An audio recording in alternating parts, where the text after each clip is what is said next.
what's going on? You're a quiet bunch. Yeah, I know. I was interested to see what Gumper's little abseiling guys are. I think they look really cool. Is there a story there? Can you see them coming down his wall? Yeah. Yeah, I like those. Gumper, what's the story with your guys climbing down the wall? He's in another world. He's not listening to us. No, he's on Earth to Gumper.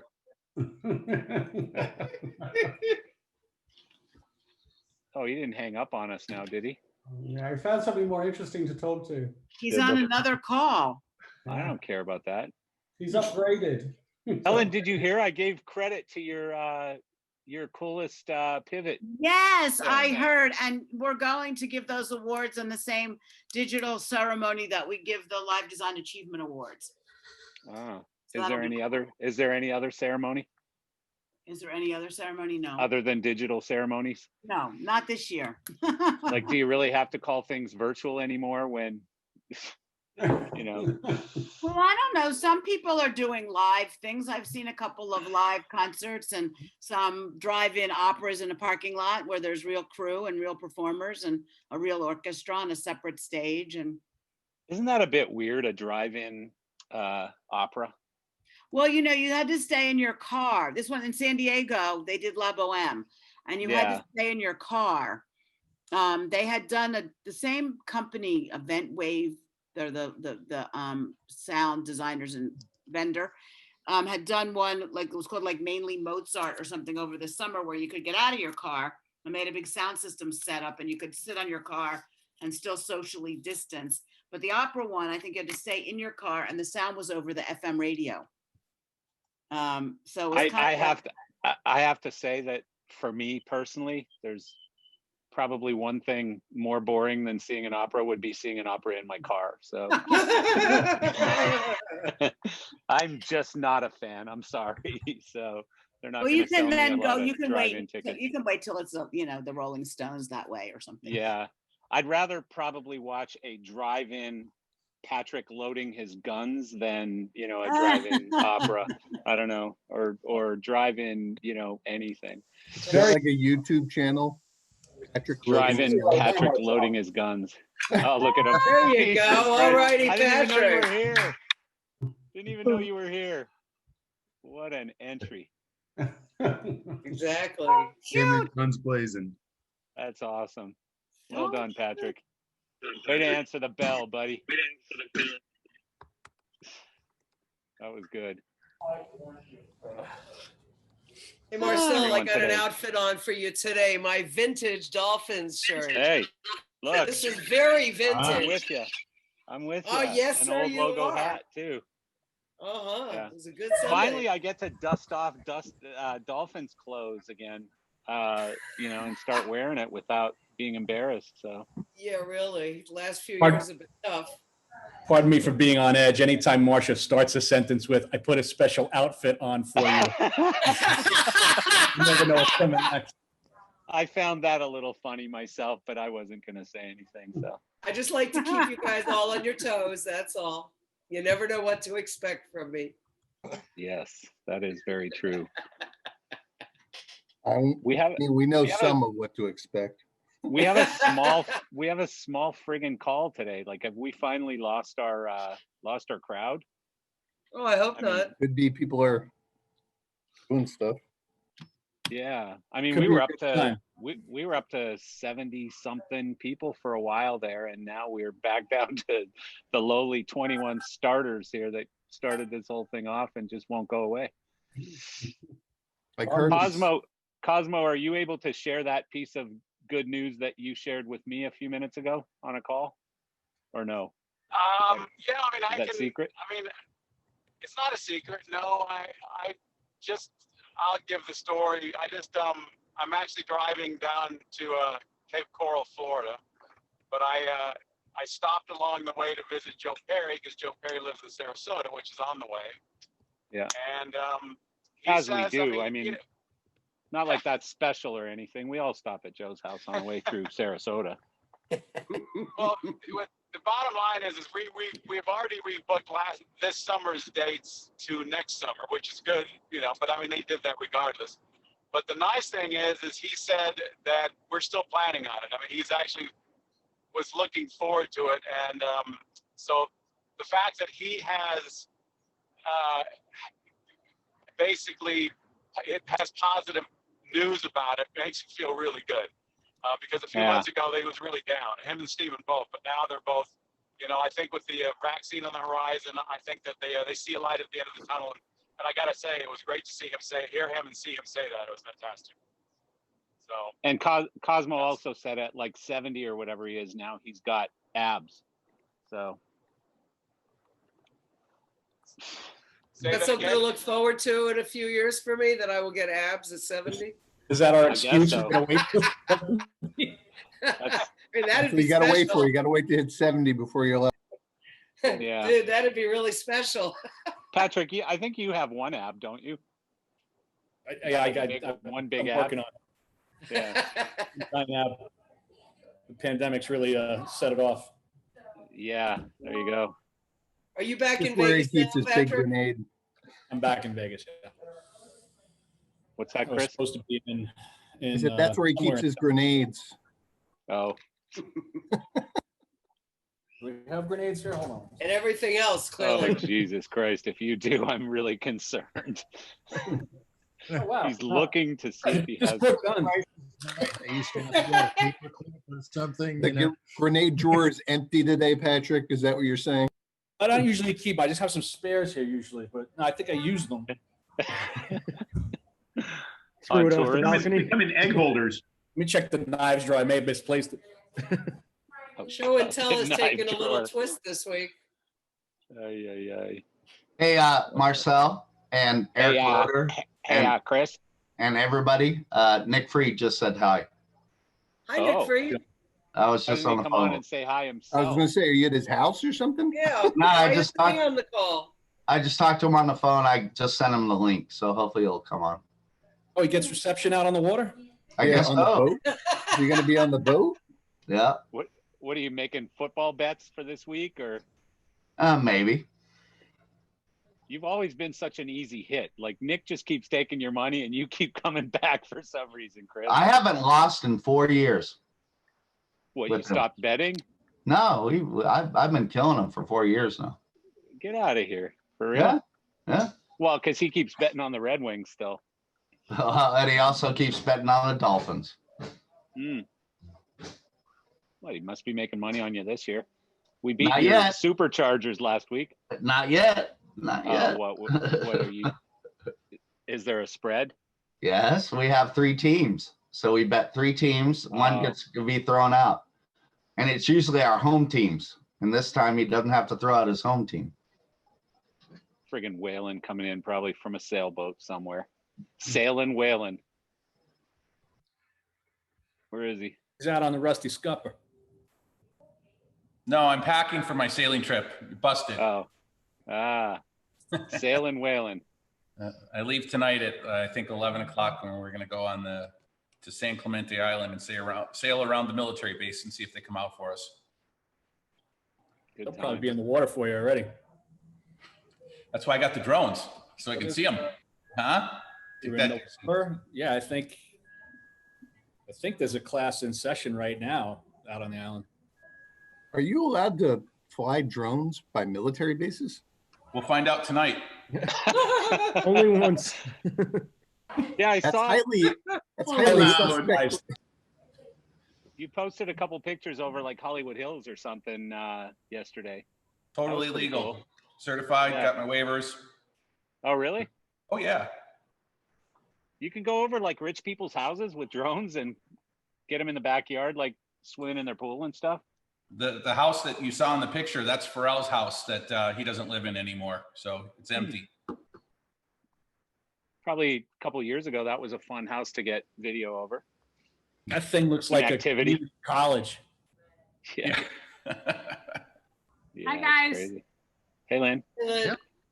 So I just wanted to say one thing. So I'm on the phone with my son, Cody, who's going to be 30, who is a bit of a guitar whiz and a luthier. And he has made a guitar that lights up, that you can program. And he just had a big meeting with a rock star that I can't mention yet because it's not a done deal, but this said guitarist loved the guitar. So, you know, we're really hoping. This has been a family project. Hey, Lynn. My brother, me. Of course you can mention him. So Was he on maybe Latest really Soda? just keep in mind. Is it Dave Grohl? Huh? Is it Dave Grohl? Dave Grohl's a friggin' drummer. He's both. He He's plays both. the He guitar plays in the guitar. Foo Fighters. Was your I know son who on it his way to is. Sarasota? I know who Cosmo, it is. I know are who you it allowed is. to Hey, Lynn, say? you can say Joe Perry. No, Okay, it's Joe Perry. yeah, Cosmo and Cody went down to see Joe Perry today. Fingers crossed, babe. I know. Very cool. Yeah, I heard he liked it. Yeah, Oh, he loved it. He loved it. yeah. So I'm really excited because this is.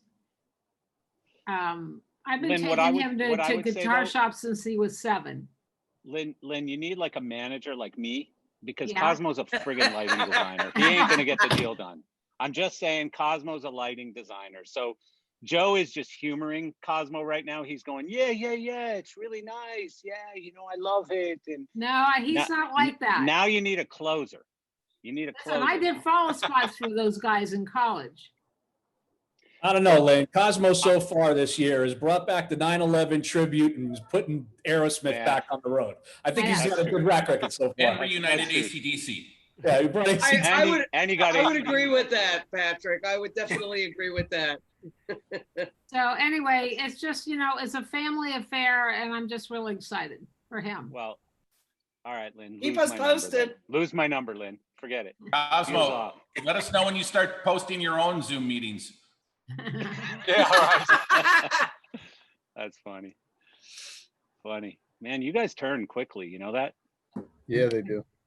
1 minute, we're all friends. The next minute, it's, you know, Cosmo's got a Sharks. radio show. I can handle it. Yeah. Yep. So yesterday's adventure was going to get a COVID test so I could go to a shoot in the city this morning. So I get the COVID test yesterday, 3 hours. Is it an standing in the antibodies COVID. test? No, this is the active COVID test. Well, because you rapid. don't, do you know at this point whether or not you've had it? No, I again, it's a double-blind study, so you don't know anything. They keep all Right. the information without telling you. Mhm. But you're still supposed to, you know, go through life normally, and normal was go get a test so you could go by the movie site. So Right. I got all this done. I get down to the movie site, and they're like, "Oh no, we're not accepting tests from that facility. You have to go to our facility." So that's going to be the new thing. Like you have to get Nice. tested at a specific facility for them to be Specific satisfied. facility? Have you been drinking, Chris? No, just soup. So Reminds me when I used to make movies. Yeah. Say that fast So five the side times. effects of the vaccine. No, but are these side tests? effects of the Are these vaccine. tests like? Are we now learning that they're unreliable because didn't Elon Musk take 4 tests at the same spot from the same nurse and all that stuff, and it was 50-50? 2 positive, 2 negative. I was told yesterday they're Yeah. 97% effect. If you get it negative, it's a 97%. Oh, okay. Yeah. So maybe the Positive, What about positives if are the it's ones. positive? Is that the converse true? If you get a positive result, that it's 97% good too? No, they want you to take. If you get a positive result, they want you to take a second one to make sure you're really positive. That's where the. And is Oh, that okay. the quickie antigen or That's the the 20-minute PCB one, PCR rather? I took that Monday and I got it in 20 minutes. So that's the rapid Yeah. test, 97%. The rapid test. Well, I'm getting a test tomorrow, so we'll see. Cool. Good. Good luck. Why are you sick? Or I'm you I'm just gonna be wanna doing get it a at test? home. That'll Come be again? great. They're gonna have the at-home tests coming. How do you guys feel about those? Do you know much? Why not? Can you do it wrong? I wonder. You get it home. You and gotta stick see it up your yourself? nose and put a thing in a thing. Yeah. I'm sure. Like a pregnancy test. I have a test at home that they gave me from the trial Mhm. that if I test somewhere else positive, they want me immediately to swab my own nose and send one in to the pharmaceutical company. Oh, cool. Yeah, they did the same with me too. And we have the square test kit that we had to send the next day too. as well. Yeah, it's really easy. If you can take a pregnancy test, then you can probably take this. Well, I wonder if Just don't pee on people, it. Just don't pee on it. I'll try. I wonder if people are really going to shove that swab up where it needs to be for the Right. efficacy of the test, because I Doesn't have to understand be it's a that fairly unpleasant process. No. The new ones, the new ones actually, you Saliva. got to do both. You got to do both on each nose, and you'll have to jam it up, or you spit into a thing that you get the results the next day. Well, next week I'll let you know which one they did on me tomorrow. And Yeah. I think, and or if they're doing both of them. Pregnant. No, Yeah, I'm I did. definitely not pregnant, Patrick. I can assure you. I did a Marsha. drive-up test. Yes, Marsha, sir. are you sick, or are you just getting a test? for No, fun? I'm not sick, but I'm Lonely. getting a test because a friend who I had lunch with last week did get a test on Tuesday, and it was a quick one, and it came back positive, and they are getting the other one, the PCR result, tomorrow. And so I spoke with the guy from Broward Health, and he's sending someone to my house tomorrow to give me a test here, so I don't have to dick with going out, and I can just quarantine and be safe. And Cool. I hope I'm negative, but I honestly have no idea at this So point. I we feel might not fine. be safe being on this call with you right now. I don't think Okay. it can be transmitted through the internet, Marcel. I'm starting pretty a sure. rumor. Marcel, that's another virus. That's Start a different rumor. virus. You know, I feel fine, but I wouldn't want to be one of those people that is asymptomatic and a carrier and not know it and go about in my life. I would rather just quarantine and not involve anyone else in my drama. Angie, Yeah, I knew I could count on you, Angie. I had to do a COVID test in Florida to see my father, and it was the blood, and they told me if it showed if you had COVID in the past, and I'd never had it, which I was shocked at. But That's the antigen test, yeah. yeah, it took literally like 15 minutes, and they came back and they're like, "Yeah, you can go on in and see him." But I saw one of the funniest. I guess it wasn't supposed to be funny, but a post that I saw was, and I think many of you have seen it, was Noel Duncan, who said he's having 10 people over for Thanksgiving, and they all have to show positive tests on their way in the door or whatever. Positive or negative? Positive. Or negative. Sorry, Positive. negative tests. I'm sorry. They have to show negative tests on. Big change there. But yeah, That's they have to okay. show negative tests on their way in there. That's a reasonable thing. That's why I got tested because we want to have like 2 people over for Thanksgiving, and my wife hasn't left the house in 3 weeks, and she's like, if you're negative twice, then we can have other people over who've tested negative, and so we're gonna have 4 people. But my You're friend like your own tested movie set, positive. Eric. what? It's like you're like your own movie set. Everybody will be tested. Yeah, why not? There you go. It's free. Except It's free. the It took me an star. hour and a half on Because Monday. Anastasia's the star. Well, that's always the case. We had to go to Hawaii and we had to get tested before he went within 72 hours of the flight. But it takes 2 to 5 days to get your results back. But we, Yeah, That's ingenious. so we took our test actually outside of 72, just another day before. It came back negative, and then we had to go to a pharmacy 2 days before. That's when we got the appointment, because now that one is more approved than the other one that we got the test for. And as we're getting on the plane, the test came back negative, and a lot of hoops to jump through to get into Hawaii, because if you do get there and you're positive, or even if you don't have a test, you've got to be quarantined for 14 days. You couldn't get out to get tested in Hawaii. We actually did get the test. We were okay. We got through it. But on the flight back, 10 days later, there was a couple that was flying back to get tested because they weren't accepted inside Hawaii. They had to fly back on their own dime and then fly back to Hawaii. That's crazy. Whoa. And it's going to change. Some of the airlines are now actually taking it upon themselves to offer tests at the airports, but they are the short-term tests, which oftentimes have false positives. But the idea being that, especially for airlines traveling to Europe, because all the European countries require, a little bit more stringent, you have to be within a certain time period. So the airlines want to be able to say that every one of their passengers has tested negative. They're now starting to offer a test for people who haven't had it within a certain time period. So these are so far only on European routes from what I hear. By the way, the test we took, the first one we took, they used separate swabs for each nostril. They put it up there. The second test we took, it was the same swab, both nostrils, but we had to really go back in there. Yeah, you got to really go deep. Sorry, I'm uncomfortable to do it.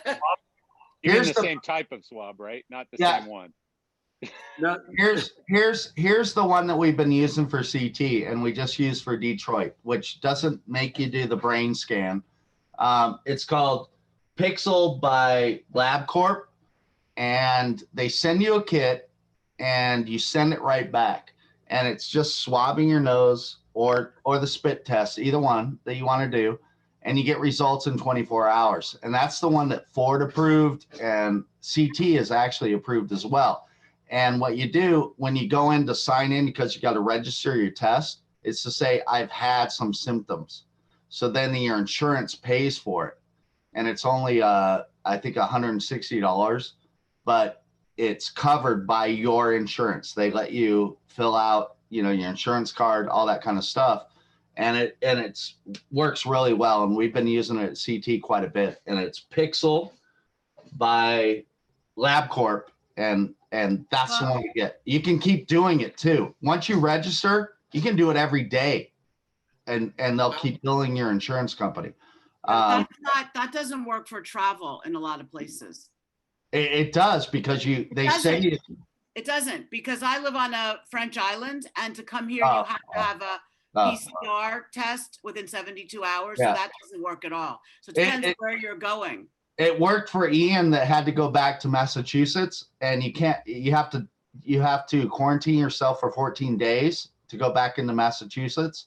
Right. But he did it as he left Detroit, and the results were shown as he got back, and he proved it, so he didn't have to do the 14-day quarantine. Right, but I think it depends where you're going. I think it has to do with continental US. Yeah. And so, I like, think so as well. you're traveling internationally, if you're going down to one of the islands, and they're being much more stringent. Yeah. But try it out if you guys need to use it. By far, it's the best one. But you're right about using the symptom for Hawaii. We would have had to pay $135. But if you just check off like a symptom, we just checked off headache. Yeah. Right away, we put in all the insurance information, and it was covered. Yeah, and it comes back immediately almost. If you just say no symptoms, it's going to take a week. But if you show a symptom and lie just a little bit, you're covered. Could have been quicker. It was 2 days for us. Could have been a little quicker. I did that Pixel test at a drive-up Walmart pharmacy, where they just hand you the thing and you put it in both your nostrils, and the pharmacist is telling you what to do, but you don't have to go all the way to your brain with it, and put it in the solution, drop it in a thing, and it was 48 hours got result. Yeah. It's by far the best one besides the blood one that we've done for NBC. It is by far the quickest, easiest one we've done by far. Yeah. We've done them all. Yeah, I was tested every day for the last almost 3 weeks on the production, and it was not invasive at all. They weren't pulling brain matter out. It was a light swab, and we had a few people that did ultimately test positive, some of the locals, and they were obviously not allowed on site. But even since being back, we've gotten the reports, and there have been no other extemporaneous positives that have happened since we've been back. So it seems to be fairly accurate. So are all the lights out in Vegas now for the morning of the loss of Zumanity? I didn't even know that was gone, or even remotely coming back. Yeah, after 17 years, they finally called it. Yeah, it was today. I saw the announcement today. Yeah. I'm amazed it was still making money, quite honestly. Yeah.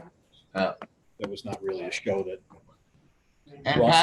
And Patrick, on your note, we were testing everybody as well, every single day in Detroit. It was the only way that we could get past what was needed per Detroit. With the Pixel test that you were talking about? No, we were actually they had a doctor on site doing the not brain surgery one, but the around the nostril one, and we would know within 12 hours. As we were there in Detroit, the instant one with the blood, was not available because they had sold out all the kits in Detroit. So. Yeah, they did a really good job on this one. You know, when you have a good COVID team, apparently, they're very good at the contact tracing. And so we're obviously doing rapid tests every day. But then, for instance, there was a point at which someone on the crew in my department had tested positive. He was obviously removed immediately. But then they removed all of us for a day. We did our rapid testing, made sure that that came back negative, but we also did the extended, PSR test. You know, and they administer that, and then they don't let you back on until that comes back. You know, yeah, that's exactly what we did. The day I flew in, I had to stay in a hotel for 12 hours until everybody else got tested. So, yeah. And it wasn't that big a deal. And, you know, maybe if we were on a much tighter time frame in terms of production schedule, it could have been, you know, a real pain in the ass, but we were at a good spot with everything. So it didn't really affect the production. Yeah. But it worked. But just don't let your crew hang out in a restaurant the night after the test in some bar and Facebook it, because that's what screwed up all the tests. Yes, well, obviously, you shouldn't be doing that to begin with if you're going to be responsible about this. But we were in Chicago, so we shouldn't be doing what? That ability anyway. They shut all the restaurants down while we were there. Yeah, they can't be posting on Facebook the night after they get a test pictures of them sitting in a bar. Oh, you mean like sitting in a bar to begin with? Yeah. Are we talking about Gavin Newsom? Oh, besides him. What a turd. Yeah. Anyway, I'll leave that one alone. Oh, there you go. $10, Patrick. Nope. No, you won't. No, you won't. That is $10. Patrick. Not president. It wasn't presidential. We're earning on this call. We do need to set up that We Make Events 501c3 so we can collect all this money. Where's Matt? Where's Matt? I still have like 9 credits from last week, so. No, you used up a good number of those. And by the way, like in your honor, you were gone last week, Eric. So in your honor, we used up the rest of yours. Oh, that was very kind of you. The Southern Poverty Law Center. I think Matt might have taken them. Yeah, Matt took them all, plus more. I hope he took them correctly with facts. No, just a bunch of bullshit. Yeah. So not that there's any of that out there right now from all sides, you know. I am now apolitical. Yeah. I'm a member of no party. A political what? Political what? Right. Nothing. No party? We're having politics. A party? Did I hear party? Who's having a party? No, you're not allowed. Well, this isn't coming from me, but a friend of mine told me that because he was trying to make a purchase, that every single gun in Los Angeles is practically or is sold out. Like all the gun stores are sold out. You cannot buy ammo. You can't buy. I mean, they've got just a little bit left, and it's not a shortage on their end. It's a manufacturing shortfall. The manufacturers can't keep up with the demand right now, is what I was told. The biggest. I don't want to say that I agree with Patrick, but I did see the same thing a couple of days ago. Yeah, it was a friend of mine that told me. I'm not saying that I did that. No, but yeah. I want to say that yes, it is true, 100%. Comments? I definitely contributed to that a little bit. Yeah, fucking stockpiling. Now, one of the biggest issues actually is the parts and pieces. There's a shortage of primers, which is the piece that goes into the ammunition, and the main manufacturers cannot get the primers, and they believe because at the start of the pandemic there was the apocalypse buying that happened. You've got a lot of rednecks that manufacture their own ammunition, and they bought all of these primers in bulk at the beginning of the pandemic, and now the actual ammunition manufacturers can't get a hold of these damn things. Wait, though, is that political to call them rednecks? Is that $10? I don't know. I think we all owe him 10. No, they're called Y'all-Qaeda. I'd pay him to hear it again. It's why you need a space force, in case of space ISIS. We went shooting this weekend and there was no shortage of guns or ammo. Well, it depends who you hang out with, of course, but None. So if you guys need guns or ammo, just fly to Pennsylvania and they'll hook you up. Nope, LA is empty. 9mm ammo right now is going for 52 cents a round. Is that good or Usually bad? about 5. Jesus, Patrick, if you go shooting, you're going to waste like $5,000 in a weekend. I'm making a fortune. You're just selling Lucy's on the street in Las Vegas. Yeah, Hey, he's got I a 8 balls. Patrick Dearson, the new version of War Dogs, selling ammo out of his trunk on the strip. Yeah. In front of Circus, where you know, yeah, Theo got hurt. All about a pivot, man. Yeah, really. That was Who knew what I that? was just gonna Who say. knew that bullets? Who knew that bullets would be harder to get than weed in Las Vegas? No, Right? that's legal out here. That's no problem. Yeah. We got plenty of weed. Crazy. Gun shop in the lobby of the Cosmo. I see it now. Yeah. They kind of need one, to be honest. It's a little... Does that calm down at all, or is it still crazy? It calmed down a little bit. The Circus raising now, I their saw. rates a little bit more, so it's driving the element out slightly, but it's still around. I mean, it's still dangerous enough where you want to be careful. Didn't they have a shooting at Circus that was pretty bad like a week ago?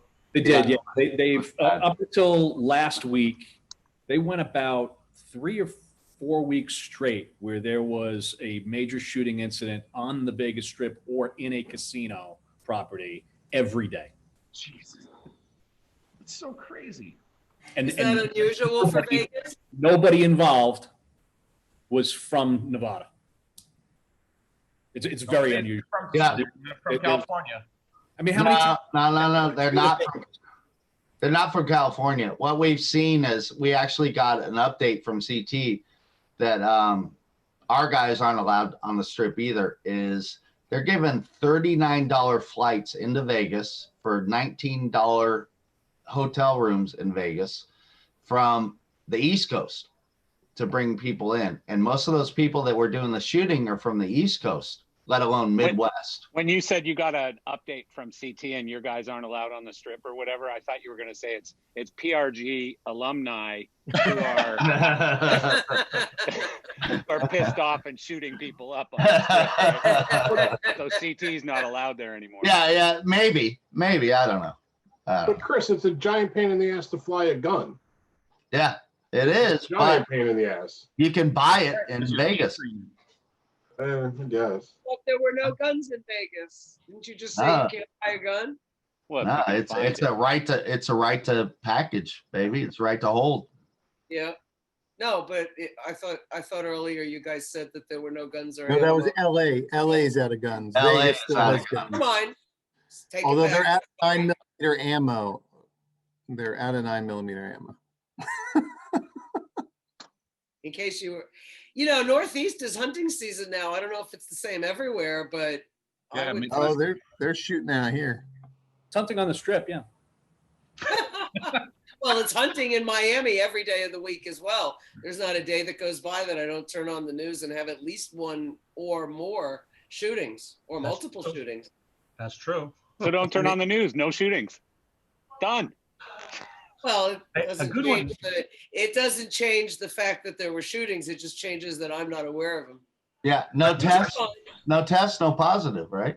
Marsha, There you something go. like that. did Huh? you see the news yesterday, Marsha, where the guy was beating up his girlfriend in the morning down in Miami? And when the police showed up on the scene, the guy pulled out a gun, started running. The police were chasing him. He ran right into a path of an oncoming commuter train and got dismembered by the train. Justice. I missed Justice. that, but It was boy, yesterday morning, yeah. Imagine the lawsuit. Imagine the lawsuit against that train company right now. No, I think that the whole city is cheering, saying justice. The guy beat up his girlfriend, and he got the justice he deserved. Well, there was a guy who went into a canal when he was running from the cops from a stupid red light incident or something retarded. I mean, people are just not very smart down here either. And he drowned. That's the guy who drowned. Yeah, which is completely different than the one who got smacked by the train. And he's probably suing the city, the state, the water company. They're both dead, Marcel. They can't sue anyone. No, but his family, that's the thing. Because of course it's our fault that you were running from the police and fell into a canal and didn't know how to swim. The family's going to sue the water management district for not draining the canal. Exactly. Yeah. Who put a canal there? Why the hell is there a canal there? Yep. And there was an old lady who swallowed a fly. Holy shit! Where'd that come? Hey, it came from one of those Marsha, stories. go like this. Push the bong further away. Push it up to the other side. I have a beer. Hey, Patrick. My Stella. There you go. Hey, Patrick, you in town next week or no? Patrick. Yeah? You in town next week? Yeah, I'm trying to stay home for Thanksgiving. And what about through December or no? I'm attempting. Okay, so why don't you call him privately and ask these questions, Chris? Really? Text me. No, because I got available too, Chris. I got something fun. I got something fun for him, but I won't share. Never mind. No, we'll come with too. No, never mind. Dumper, what are you doing next week? Are you busy? Because I'm not. Yeah, let's hang.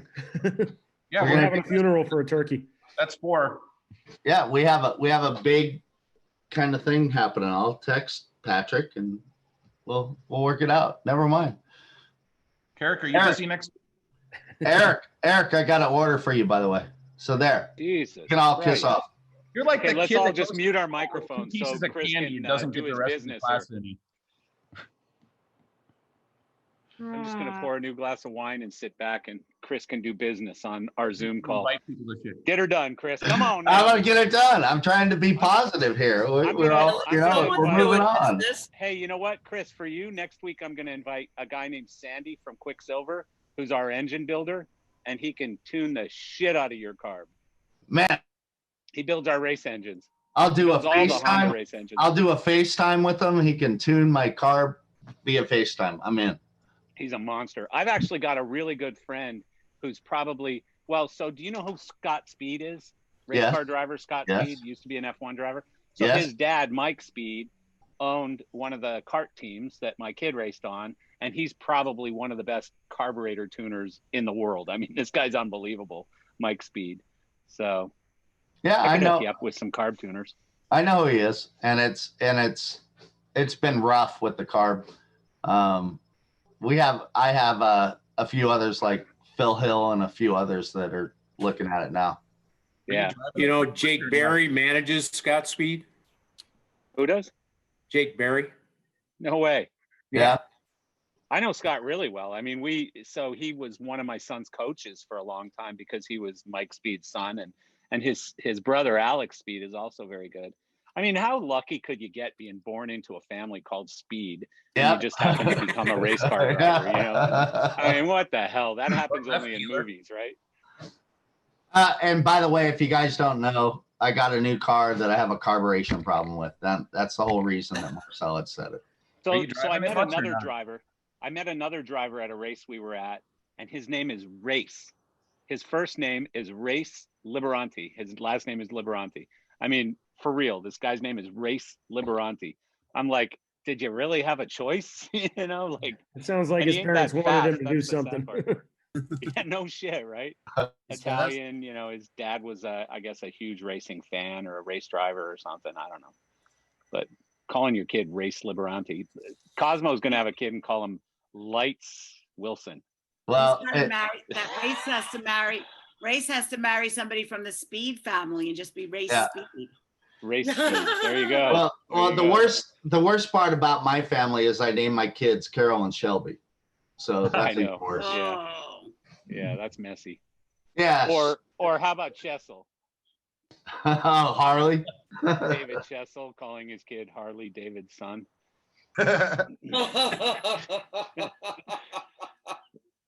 Poor kid.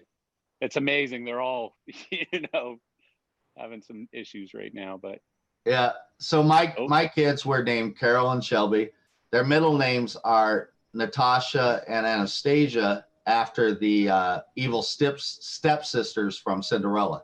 Oh, So I that thought they they would were. always. I thought they were somewhere dancers else you with met in that. Vegas. Yeah. I thought they were No. dancers. Platinum. Yeah, Crazy, negative. crazy horse in Vegas. The original evil stepsisters that my wife at the time didn't approve of. I can't imagine why not. Well, you know her. Bob Harmon.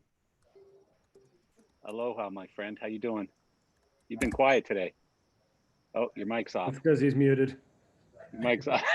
Hard to talk when your mic's Yeah. off. He's been trying to talk the whole thing, but Yeah, he's been talking the whole time. You got to turn your mic on. Hang on, I'll Still unmute not you if hearing you you. want. Oh, no, that don't work. there you go. Hello. Hey, Can you hear me now? you Yay. can. We're having How you doing, Bob? having some. Can you hear me now? Yep. Good, Yep. good. Yeah, we're having floors redone in my house, so I got to hang out here, and I'm behind a school, so it's kind of like having an extension cord in the slums of the Philippines with a dozen extension cords being tapped. It's pretty slow here, so it's kind of interesting watching you guys. It looks like a Chinese movie dubbed in English with the delay, so it's kind of funny. Good times. So are you on your Good phone time. instead of your computer today? Yeah, I dumped the computer so that I have better reception using the wireless. Ah, there you go. There's dedication. Yeah, I'm back. So are You you guys guys were locked talking- down now? Or are you open, or what's the deal in Hawaii? Well, not only are we, groups of 5 unrelated can go to a place, you can go to a restaurant. We're open to Japan now under a reciprocal agreement. You can come in as you guys were talking about earlier. You can forego the quarantine now as long as you've got a test within 3 days. And So they've wait, can I actually get to Japan if I go to Hawaii first? Do the test, think go you to can. Hawaii, and then I go think from you Hawaii to Japan? Nice. I believe so. Or you That's could in- just eat sushi in New York, Chris. It's Yeah, probably cheaper. Chris is getting on a plane tomorrow. I know it now. He's been bugging me about going to Japan for 3 months. Yeah, as far as I know, we're the only city with a reciprocal agreement where that you don't have to, a Japanese national doesn't have to go through quarantine on the way back if you've been to Hawaii either. Nice. So they have opened a COVID testing center at the airport, and that's working well. Yeah, definitely. See, we make So it should be at every airport. I mean, again, Of course. if we just did the testing. Yeah. Cool. So anyways, Thanksgiving's are coming. They're worried about it. We'll see. Worried. With all the holidays. Right. They're worried about gatherings and stuff.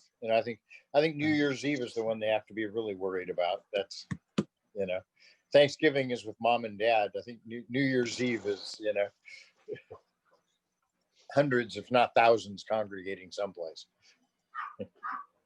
Yeah, I think Rocco Vitale is on here, but Stephen Vitale yesterday sent me a video, Tony Robbins video, which was really cool. It was Tony and his wife, Sage. I think it was called Conversations by the Fire or Fireside Chats or something. Okay. And anyways, she's from Canada, and she's complaining that she's not able to see her dad this year because, of COVID and all this stuff. And she normally would be with her father. And I'm thinking, Tony Robbins, like, you just send a jet up there, you pick up mom and dad, they come back down, and it's sorted, right? They have a mansion on Palm Beach Island. And so I didn't quite understand that one, but I don't know. If I have a private jet, I think I'm pretty much doing what I want to do. Some people are just using it as an excuse to not see their family. Maybe she doesn't like her complaining, dad. and then complaining about it, like, oh, boo-hoo me. So it doesn't look like they're dumping them for the annoyance. That's entirely possible. That's what we did for Thanksgiving and Christmas. Totally use that excuse. Hey, Chris, shh. My sister's on this call somewhere. Shh.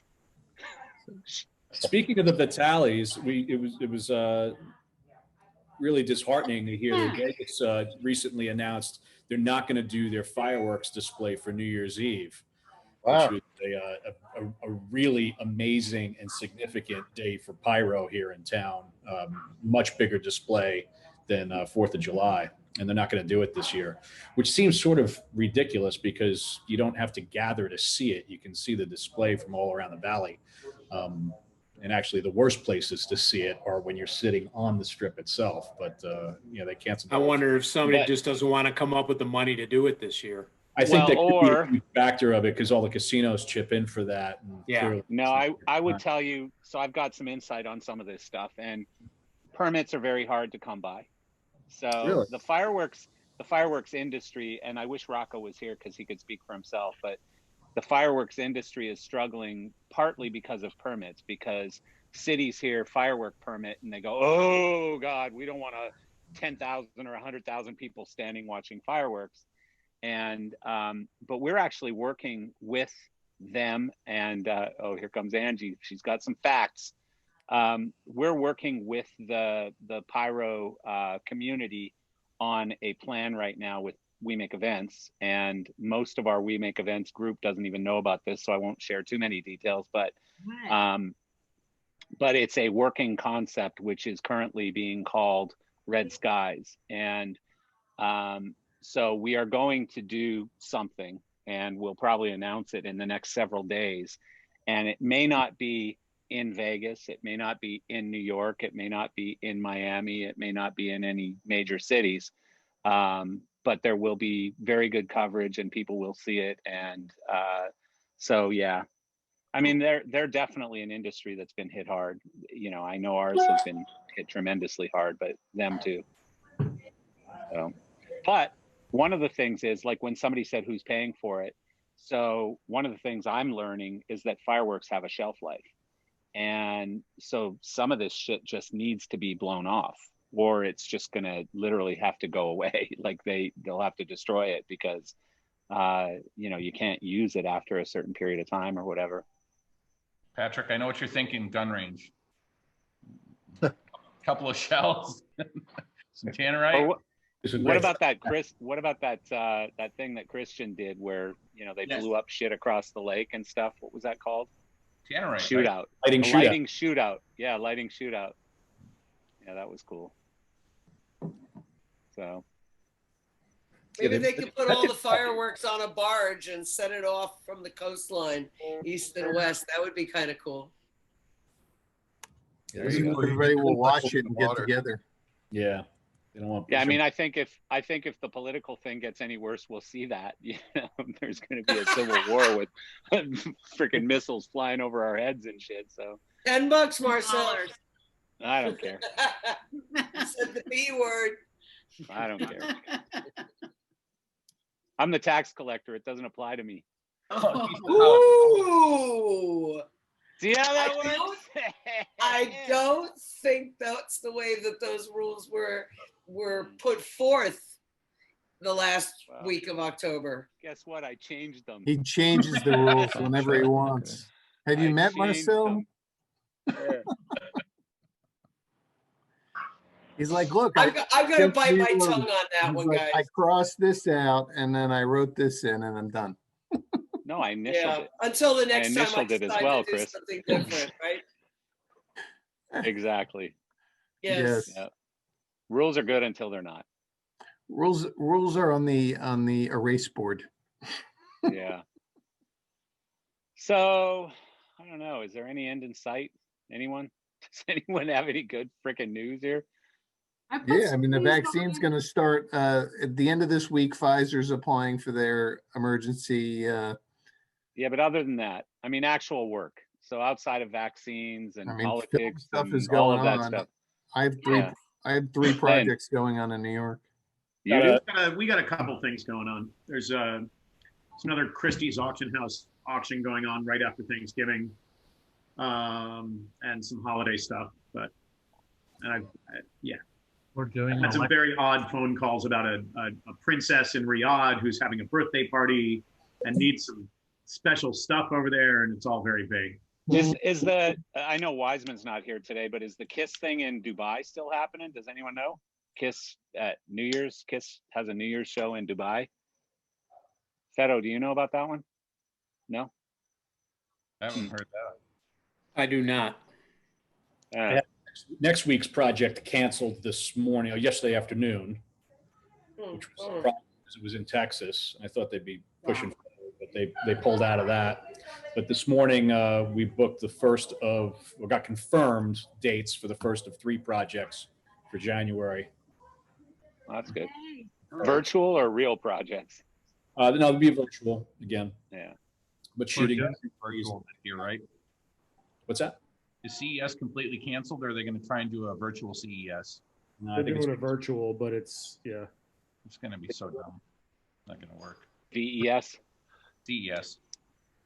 We're doing an electric holiday celebration in Miami, a new thing down at Homestead Motor Speedway, where we're creating basically a drive-through holiday celebration. If you guys want to check out the website, it's electricholiday.miami.com. And basically it's electric music festival meets holidays, where we're taking that's kind of a cool idea. Remixing holiday music, having a DJ remixing holiday music as an EDM type of a thing with all the electronics, all lights, drive-through theater style. We're putting an Apex stage at one end with 3 big video walls on it, using graphics, holiday graphics and things set to the tone that would be the music. Lights surrounding the entire drive-in area, broadcasting, not only having line arrays, but also broadcasting over the FM radios. But in order to get to that, there's a sort of forest of trees that everyone's going to drive through, and just using a bunch of uplights. We're just going to light up the trees and sequence those to holiday music. So that'll be regular holiday music, the regular things people expect to hear. And then when they come into the parking area, the drive-in theater sort of parking area, we're surrounding the whole area. 350 cars can fit there. We're surrounding the entire area. We're doing 2 shows a night. We might do 3. But right now we're launching at 2 shows. So it's kind of like that Boca Morigami Gardens thing or whatever it's called. Murakami? Murakami. Yeah. I've never been to the Murakami thing, but yeah, I guess maybe it's like 1980s Christmas lights, and it's nice. I mean, I usually do it once every Christmas season. You got to do it. There's no Christmas lights in our district. It's all theatrical. Very cool. Yeah, and we're doing a big hazers outside, so it's going to all haze up the parking area, above everybody, and light towers on all 4 corners of the parking area, in addition to sound towers around all 4 corners, so that everybody's going to be in the middle of the production. Wow. So we're rocking cars. What is this thing that Angie posted about Europe banning New Year's fireworks to help hospitals? How does banning fireworks help hospitals? Angie, do you know the answer to that, or do I have to read it?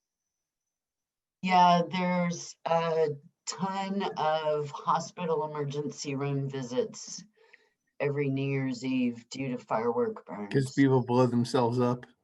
Yeah. Yeah, but I mean, what are we talking? 6 people who blow themselves up? Or Well, I'll say That's like it, the July. Yes. I had to say it was like a life experience. And in fact, I was out at New Year's in Amsterdam. They were setting off so many fireworks in the street, just aiming them down the street. I turned to my friend and I said, I can't stay out here unless I get drunk. And I'm not a big drinker. I just remember stopping with the weed. That we're in Amsterdam, obviously. So we stopped with the weed, went and got a bottle of wine, started doing the bottle of wine, and then the whole evening started to get a bit better. But they were like, I swear, I remember turning around and there were tourists. They were like Malaysian, like Mr. and Mr., sort of Malaysian tourists with their little kids. And there were video camera, they were taking video pictures of people setting off fireworks in the street. They were Steve, I had the same experience in Vienna New Year's Eve. I've never seen anything like it in my life. So here in the US, we have July 4th to get it out of our system. We did that in the Bronx. We did that in the Bronx here. Yeah, we do that here too. Yeah. In Vienna, if anybody's ever been in Vienna, Austria on New Year's Eve, it is wild. It is just like what Steve is describing. There are fireworks going off left and right. You have to dodge them. The city also does a magnificent fireworks display, and it's the most incredible place, most incredible city I've ever been for New Year's Eve, and that includes New York. That said, you take your life in your hands walking around because when I moved here from Canada, that was one of the first things that just completely shocked me, was the fact that you could buy like see you, Eric. Pretty real fireworks, like explosives. You could buy them at a store down the street or at a gas station parking lot. I was like, you got to be kidding me. I could just walk in here and buy this stuff, and it's like 3 for 1 or whatever. And you know, and then people like point bottle rockets at each other and stuff. It's crazy. We got to let the Indians sell something since we took everything else from them. That's kind of true. The stores in Tennessee are crazy. But they got casinos, gas stations. You know, and it's just this huge, big place with neon signs, right? You can see it for miles, and then it's a gas station with 20 different bays, and then a huge warehouse full of fireworks right in the same parking lot. They always put it right at the gas station. It's very convenient. Well, and it's totally it's amazing how those businesses operate too, because like here in Florida, you've got all these like Phantom Fireworks and all these big companies with these big buildings, and you think like, how many days a year are these people doing business, right? But they're in these huge buildings. Like in you know, March, who's buying fireworks, right? Nobody, right? So, but I learned that they make 85% of their revenue in 3 days before July 4th, right? Yeah. 85% of their revenue. But then why don't they just go into like, you know, Macy's stores that are closing, or Nordstrom or Circuit City or whatever, you know, these empty buildings that are all over the place, rent them for 3 days like the Halloween guys do, or for 1 month, you know? They do that, I think. Oh, do they? Down here they have permanent buildings. A tent's a lot cheaper than a building to rent for a week, for a month, you know? Yeah. Out here in Vegas, they have some permanent buildings, not in Vegas proper, but in the surrounding counties. And then leading up to 4th of July, usually the month or 2 before, you get all of these pop-up like sea container shops in mall areas and stuff. They're selling, I think it's Phantom Fireworks is the company that does it. It's pretty amazing. They do those as fundraisers for the Boy Scouts and for Little League and all that stuff. All those fireworks stands around town. Show your children you love them. Buy them weaponry and explosives. Gee, I only know about Christmas trees from the Boy Scouts up in Halkett, where my house is in the Catskills. I don't know if Florida's doing it, but here out, you know, with all the Native Americans, we're allowed to invite them to our Thanksgiving dinner to infect them, just like the first one we had in the States. Oh, you're such an asshole. Nice. You jackass. No more Boy Scouts. Nook is here. Hey, Nook. Where's Nook? Where's Nook? I don't see him. Right there. He's in a smoking hole. I'm in the back. He's in the basement. There he is. There you go. Get out of there. Hey, Nook. What's going on, everyone? How you doing, buddy? I've been trying to think of the bright spots of COVID lately. There fucking ain't any. I'll tell you what, I've saved over $1,000 on my gym membership, and I haven't gained a pound this year. To me, there you go. That's good news. That's a win-win. I've been married for 12 years, and my wife and I are in the same business, and we haven't ever spent 30 straight days together, ever, in the 15 years we've been together till now. And I just want to say we're getting along fabulously. It's been That's really good. Amazing. That's a positive. So, you know, I was mentioning earlier about this this Tony Robbins video that somebody sent me yesterday. And the thing is, it talks about like, so Tony talks about, number one, you know, look for blessings in COVID, basically. And so that's what you just did. You just said, you know, you and your wife have been together more than 30 days for the first time. And so that's a huge blessing. You know, some people are reinventing their business. Some people are cleaning out their garage. Some people are repainting their house, whatever it is, learning a new skill, pivoting their business and ending up in a better place than they were before. And then, you know, the second one was sharing your blessings, realizing that other people have it worse than you do. And I mean, in our industry, that's one thing that, you know, I continue to do, reach out to people and just say, how you doing and all that kind of stuff, you know, because some people really are screwed, you know, and I mean, some days I have a pretty bad day, but I think other people have it worse, but good attitude, Nook. my wife uttered these words that I really never thought I'd hear this week. I mean, she took this job with Shutterfly as an account exec, massive amount of money. She's doing great. I'm very happy for her, but it sucks because, you know, producing corporate events for years, having to do something else is tough. She said to me, I don't know if I want to go back. I'm doing okay here. You know, and I wonder when we do come back, how many people will just say, you know what, I'm not coming back. Yeah. You know, Yeah. A lot of people. A lot of people. Nook, we've seen it with our independents, and actually some of our full-time staff are doing the same thing. And it's actually, we've tried to keep our team at CT by going through this and paying them to make sure that we're a team when this comes out. And actually, we have a number of them that are leaving for other jobs. And how are we supposed to do this without them? It really is a little bit creepy because we don't have the time to train them right now if we get triple booked in 4 months. Well, if God forbid you guys all have time to continue doing this Zoom call a year from now, I guarantee that's going to be the problem that we're talking about is where do you get people? Because everybody's so busy right now, and everybody, you know, we've lost our good people. They've gone to other companies, and now we can't find good people. And so I know some people right now, some really smart people in our industry who are hiring up people like crazy and sort of stockpiling them, even though they don't need them right now. So I know people who are actually hiring people and saying, stay home, you know, I'll pay you X% of your salary just to stay home. And, you know. And we're doing the same thing at CT. That's why we're keeping our team together, is to try and stop this from happening. But we see our independents leaving for IT jobs, stuff that they're really talented at that we have used them for many years. And it's not like they're getting paid more or they're not getting more time off, but they're doing it as we're going to do this. And I doubt we're going to get them back. I really do.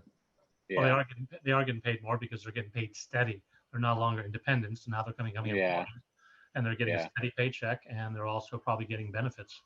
Yeah, and the problem is that we tried to hire them before this happened as full-time employees. They said, no, we make so much more as independents. But now, you know, once the pandemic started, they said, hey, can you hire me now? Well, unfortunately, we couldn't, so they went elsewhere, and it's too bad.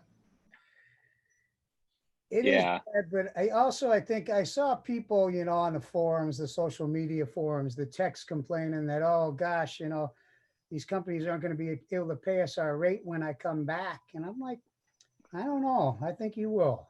Yeah, I agree with you, Nook. Yeah. We'll be able to pay them. People are going to be the big commodity in a year, for sure. I mean, you know, everybody's going to be struggling for people because everybody's going to want to go back on the road. And I mean, I think that people in gear, I mean, everybody's going to be fighting over gear and great people. I 100% agree. 100%. I think that actually the guys will probably get paid more next year than they have in the past by far. Yeah. By far. Yeah. Early on when we were doing this Zoom call, like probably week 10 or something, I remember someone saying, don't you think there's going to be like people dropping their pants on wages and stuff, like people working for nothing and stuff like that when we come out of this, and it's going to be really competitive and nobody will be able to make any money? And I'm like, no, I think it's going to be the exact opposite. You know, I think, you know, it's going to be a windfall for independent, you know, contractors.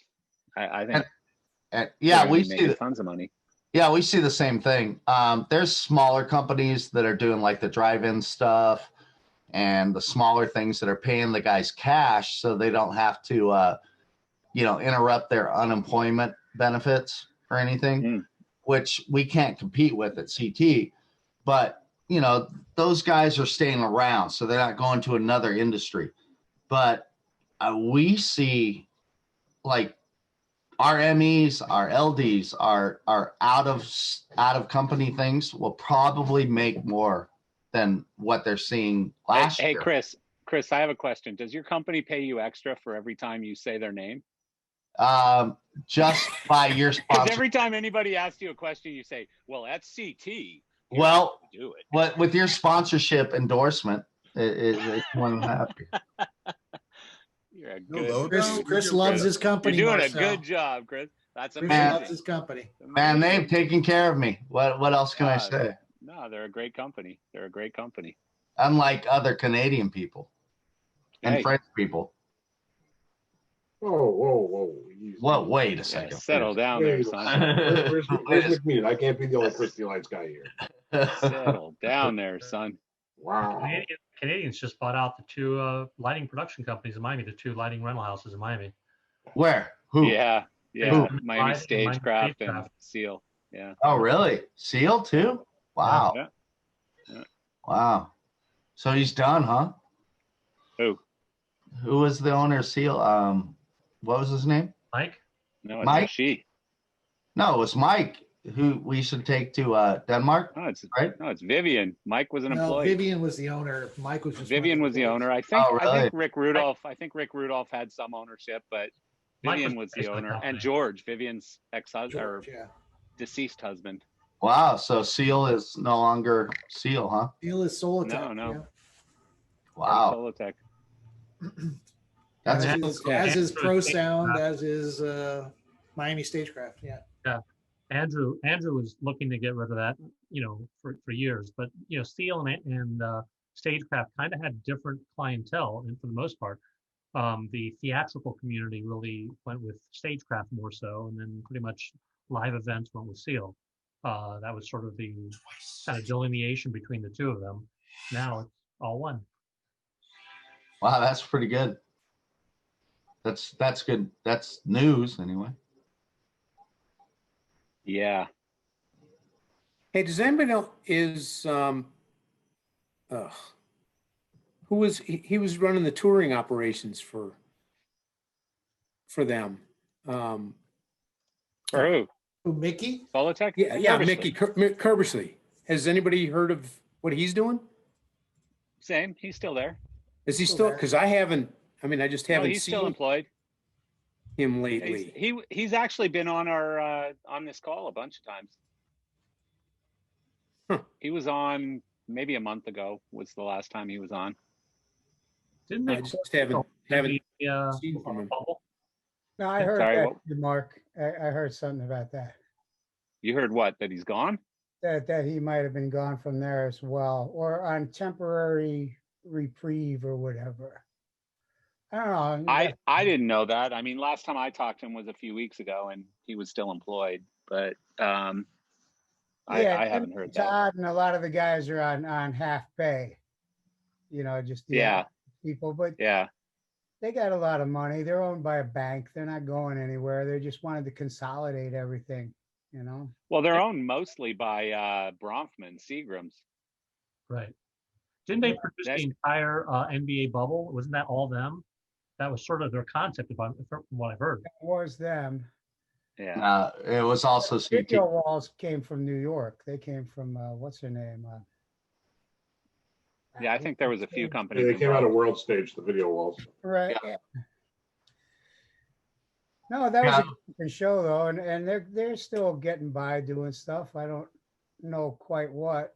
I think all the big box stores are just, they got their installations and maybe an XR stage somewhere. And yeah, Solotech prior to COVID was doing somewhere around 50 to 55% of their business was installation, and installations are operating for them at around 60% is what I've learned.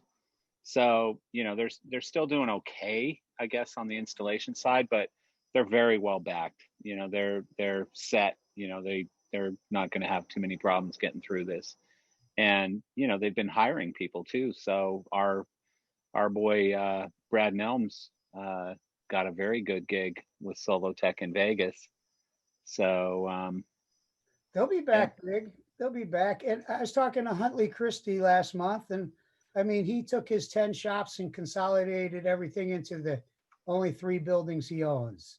He doesn't have to pay rent, and everybody. Yeah, and he's got a bunch of trailers too, right? Are gone. What's that?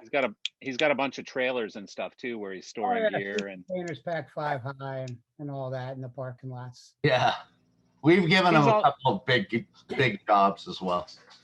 I can tell you the New York shop is full to the point where our entire prep bay now is like a 50 by 50 space, and we get one large show in there, and we're just tripping on ourselves. I was in the inventory yesterday. I think there was something like 4,000 8-foot pieces of 16-inch truss sitting in New York alone. Right. 3,000. It's crazy what's sitting in the shop right now. Yeah. So you know what I want to ask is this, and Patrick, please, and Nook and Marcel, what do you think of these virtual stages that we've been doing? You know, we've been doing it for almost 6 months, 7 months now at CT. I mean, we've done a lot of surveys within our company on what we think it's going to go to. You know, we've been driving to be ahead of it always. What do you guys think about this? It's a different animal. I don't know if you've all been part of it, but it's a different animal than what we're used to. I operate in an interesting universe because I'm sort of neutral. You know, I'm a little bit New Zealand when it comes to this stuff. And what I hear is that a lot of people are building them and buying XR stages, but not a lot of people are busy. So not very many companies are making money on them. And the big ones are PRG, Solotech probably, World Stage. I don't know if they even have that going on, but some of the bigger companies are doing really well. And most of the small ones that have, you know, really stretched to put in some sort of are not doing as well. And I know Rob Gibson in Chicago is killing it. And Dearson probably knows a lot about that as well. Yeah.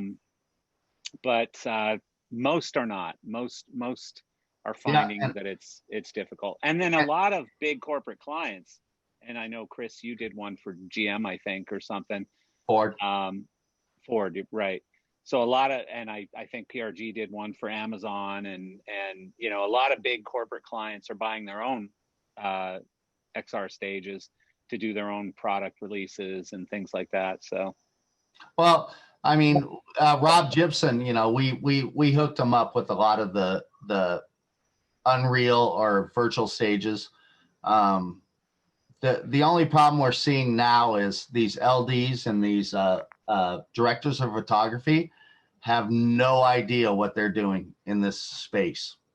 So I was wondering if anybody else has seen this, because I had to spend, you know, a week in Detroit trying to retrain a director of photography on how leaves don't glow on a floor in reality, but in an LED stage it does.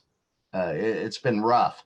So we don't know what the actual, I see that it's awesome, but I don't see what everybody else sees when they're walking into it anymore. So it was just a question. It's a twofold.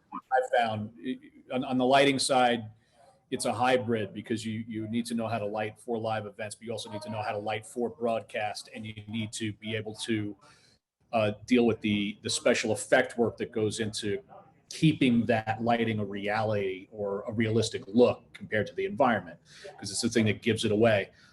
So I've been speaking with a few other LDs about this, and one of the things that I've been noticing is the guys in the corporate event world just don't have the chops to do that appropriately, because they're sort of used to white lighting talking heads. And so now you're getting a bit of interjection of effect lighting that's not just a ballyhoo play on fun effect thing or something for a band. You actually have to have a realism and a DP's eye for using instruments in a way to make things look like reality. And a lot of them are getting passed up for these jobs because they really just don't know how to do it. And so they're either being very honest with their clients and saying that's not a world we come from, so it's not our expertise, or they're getting into the situations and learning the hard way through failure, and their clients are taking the hit. The second part on the video side, it's a harder sell now. The gag's fucking over. It's done. Yeah. It's done a million times. It was the big pivot. Everybody shifted to it. They've spent all the money on it.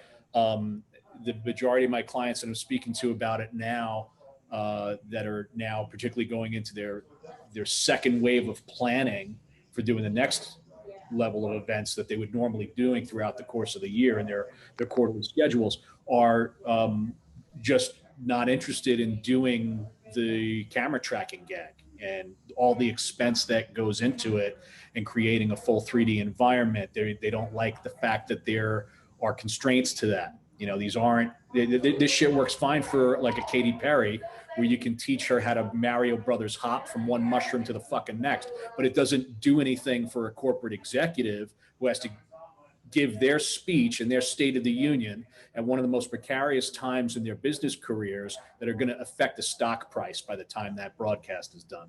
And a lot of them don't want to do it. And they want the ability and the flexibility to change their mind as they normally do right up to the moment that things are happening. And they can't have their script locked into place 2 weeks in advance to finalize content. And it's just unwilling to do. Interesting. Yeah, and I see that. I saw that as well, too. They're a little hesitant on it because you got to re-render it every time we see a problem. So, you know, that takes a render farm and it's got to come back to you, especially if there's integrated lighting into the set or any of that kind of stuff, because every time we think it's good, a talking head will come in and say, no, I hate it. And it's got to be re-rendered. So that takes hours. I don't know if it's necessarily the wave of the future. It may be a stopgap now, but I wanted to see what you guys thought. The lighting is 100% different than what we're used to. 100%. It's not, yeah, completely. And the DPs have no idea what they're walking into by any means. And they promise the client they know what they're walking into. And the whole time I was in Detroit, I was getting pulled. Why? Yeah, but is that a problem or an opportunity? It is for both, but I just gave up 6 months of dealing with it and figuring it out for 5 days of going. So let me ask you a weird. Let me ask you a weird question. So do you chop the legs out from under the DP and tell the client, you know, sack the DP because they're not going to know how to deal with this, or you know? No, you add on. Like, it was one of the main things that I've been able to capitalize upon on several of these projects.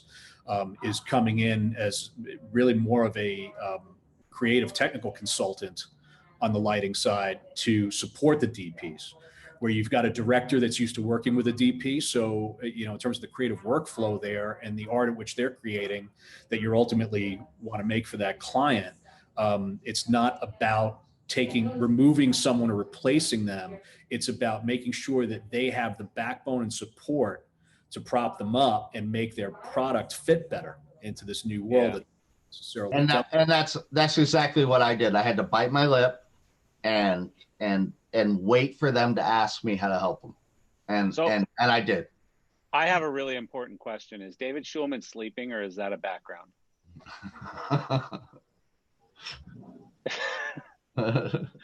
There he is. He's muted. Turn your mic on, buddy. Sorry. Hi. There Go you Dolphins. Go. Hey.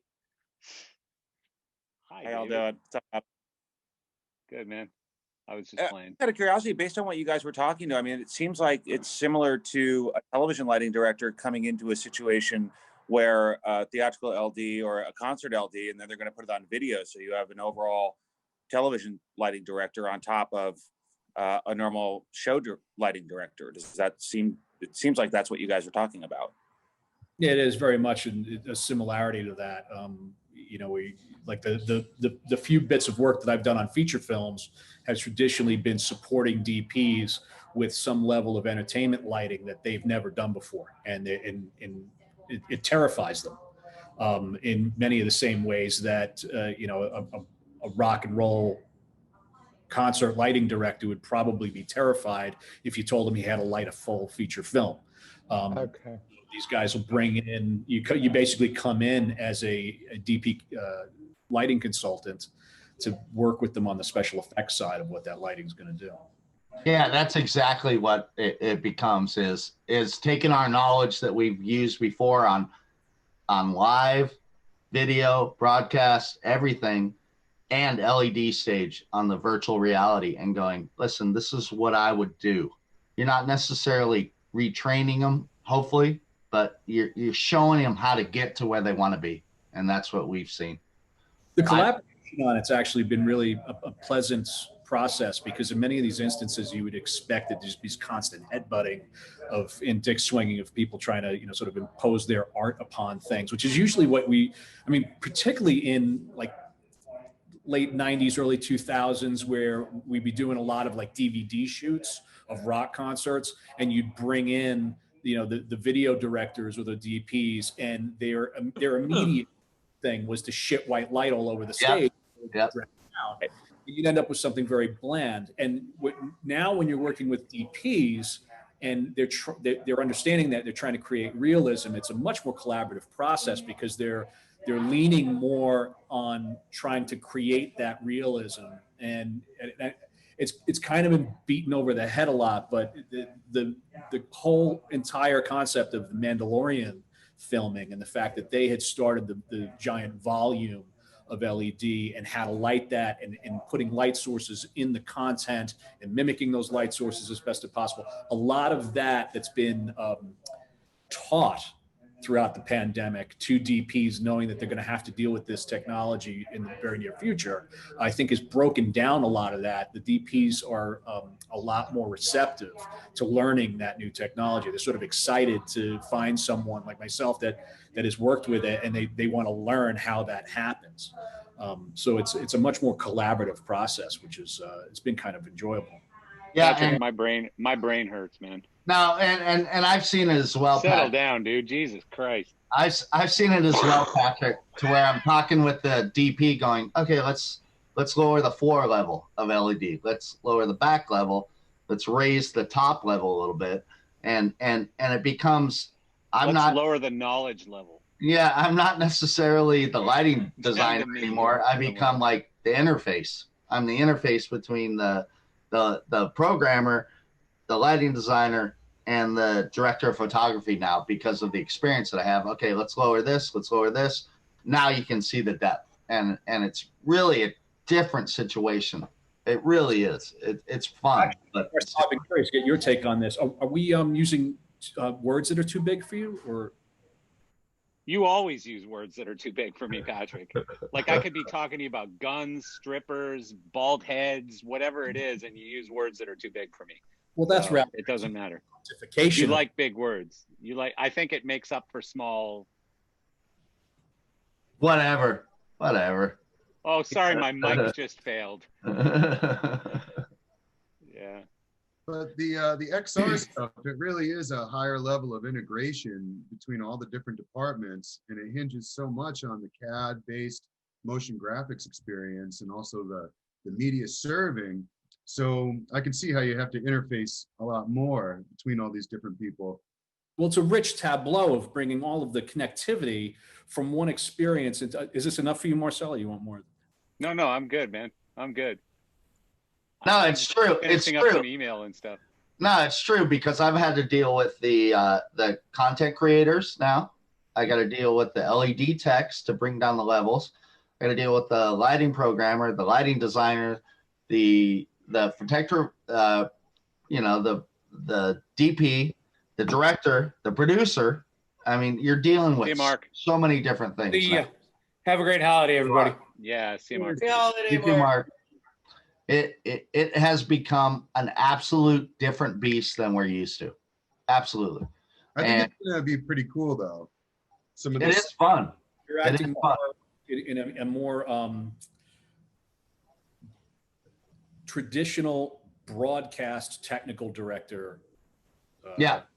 Because those guys have to know all the very specifics, the nitty gritty of all of the different things in the chain that are going to create the end product, and they need to know about all the departments.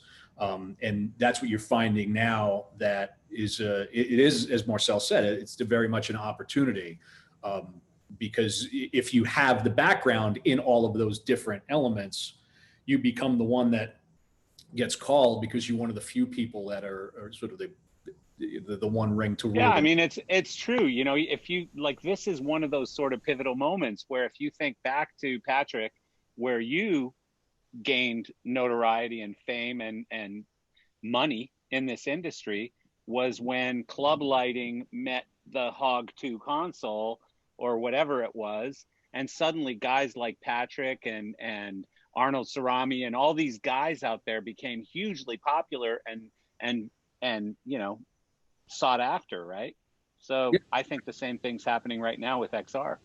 So would you say then that this is kind of birthing a new aspect of our industry as a result of this pandemic, or maybe rapidly birthing it? It might have been down the pike without this sequestering? 100%, 100%. It is a new position. I'm even showing the camera guys and the tracking guys how to do the XR on tracking now, on how to track the stage. Let me ask you this, along around. the same lines as what Marcia just said. So does this continue, or is this only a pandemic thing? So in other words, is this better than the way that we used to do it, or is this just the way that we can do it now? I think the horses have left the barn. No, it's not going away. No. It's not going away. We have to. It's not going away. A broadcast element of this type of thing as a part of every live event moving forward, particularly in the corporate sector. Well, you know, and it's really pretty cool technology. And as people see cool technology, they too want cool technology, which is, you know, how we've progressed to this point, how we went from, as you said, Marcel, nightclubs to EDM festivals with huge rigs and you know, 60-foot videos and blah, blah, blah, blah, blah. Yeah. No, it's I true. think the horses are out of the barn on this. Yeah. And it's just like, you know, you have a larger section of the industry or something that's lesser attainable, say like motion picture technology, that comes down in availability and price, and becomes available for everyone in the lower end to use. And I think we've seen that happen primarily because of things like The Mandalorian, and they've done these big shifts. All these other productions have moved to using that type of video volume. And it's just like anything else with technology. It moves much faster the more technological you get. So we saw a jump from what would normally take 2 years to happen for that type of technology to move its way down to availability in our industry, to something that happened literally within months. They shot Mandalorian, and then we went right into a pandemic. But that technology, there were bits of that technology that were already existing and being used in different ways within our industry. So the concept of shifting to that entire production process was able to happen immediately, because you had new D3, you had people that knew stipe tracking, you know, because there were specialists doing that already for other purposes within our industry, and now they just together immediately. Yeah, interesting. And actually streaming it out, contenting it, recording it. The tracking was the hardest beat to fix, but if you knew it, and I actually grew up with it in that last 6 months, as Patrick's did. Once it hit, we had to learn it. So we learned how to I think, you know, I think this is obviously an opportunity for, you know, young people coming up in this industry, and there's one of them on this Zoom right now who's not showing his face, but Anthony Cahill. So, you know, this is an opportunity for young people coming up in this industry right now to learn a trade that, according to you guys, is going to continue. So I had no idea. Like, you know, to me, a lot of the things that we're doing today are going to go away quickly as soon as, you know, the clouds lift and it's blue sky again, right? I don't think so. I think they're going to integrate it into our live events quite a bit. Patrick can tell me wrong, but I think that when we start doing, you know, these corporate events again, they want to integrate this stuff. I really do. I see it. Wants, from the conversations that I've had with a lot of the top tier direct clients, they've expressed the fact that it's not about desire of the use of the technology. It's about the desire of getting their message out to their audience. So, yeah. Hey, cool. say a company like Dell that we work with, Dell doesn't do just Dell World each year as their sort of public gathering. They do Dell FRS and ALM. There's a whole bunch of acronyms they've got, which are all internal things on top of their employee recognition events. And all of those events bring in the global management community. So at just before the pandemic started, we had done, I think it was Dell FRS here in Las Vegas, and the entirety of the Indian and Asian marketplace or management was told to not fly into the country for obvious reasons. And they were really concerned that they were going to get here, something would happen and they would be put into quarantine and wouldn't be able to get their top management back into those markets for weeks. So they told them to stay home. And in our after action of that, I had brought up the fact that they really missed an opportunity by not immediately setting up some sort of broadcast system from their leadership conference, because they lost an entire market segment of their leadership they were trying to speak to. So now the push and discussion is, well, how do we utilize this technology to actually do that broadcast, do it in a much more interesting and cooler fashion, and also save a ton of money in the end? For as much as that element's going to cost us, it pales in comparison to the number of flights, hotels, incidentals, excursions, and all the other things that you have to put up in Las Vegas to host that personnel. So Brilliant. I think we're going to see a huge shift into this as being just a standard part of all. So Steve Warren, who's hung out for the freaking longest time, and it's midnight or whatever it is over there now. So, have you got any products that you're developing for the XR stages and studios right now under the Avo brand? That would be a bit of an admission, but I just wanted to say what Chris, Patrick, and Masha were saying. I was having a similar conversation with one of my clients today, which is absolutely is not going away, is it? The advantages are just too great. And he's been doing quite well on these sort of virtual conferences. And he's saying, look, it's not something I wanted to get into, but we're doing quite well on it. And I feel a bit embarrassed. He said, I feel a bit embarrassed that we're doing quite well on it.